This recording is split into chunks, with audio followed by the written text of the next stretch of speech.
Hello mga best, samahan niyo ako sa aking 6 days tour. First day namin mga best sa aming bakasyon. Ganito sa Europe kapag summer season. Kailangan nangingitim ka para masabing nagbakasyon ka. Ito yung una namin pinuntahan dito sa France, ang Marseille. As usual, tourist season, maraming tao. Typical na summer season dito sa Europe, mga best.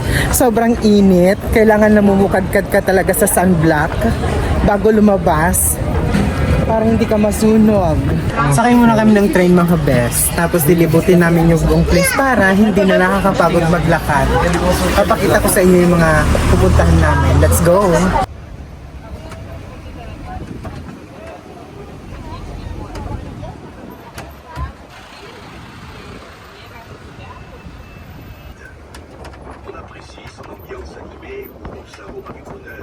L'accent coloré et chantant de la province, comme roman qui régnait sur ce pays jusque dans les années 1800. Siècle.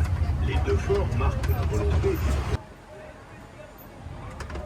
et une ancienne prison fortifiée qui fut de Monte Cristo.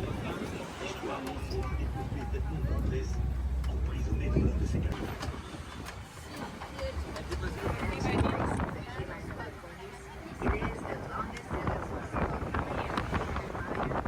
Grandiose sur toute l'étendue de la ville. Sa statue monumentale, représentant Tiene 10 metros de altura.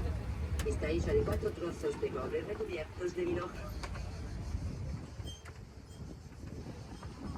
Dito na tayo sa highest point ng Marseille kung saan makikita lahat, mga bahay, mga buildings, and of course yung dagat. Walang puputi ngayon mga best. Lahat tayo babad. Babawi na lang tayo next winter. Akyat tayo dyan guys sa may simbahan upang humingi ng patawad sa ating mga kasalanan. Walang eme. Pagdadasal ko din lahat. Charis, hindi ikaw, eme. Tapos lang isang araw best, another 6 days to go para matapos ang aming tour. See you on my next video. Bye!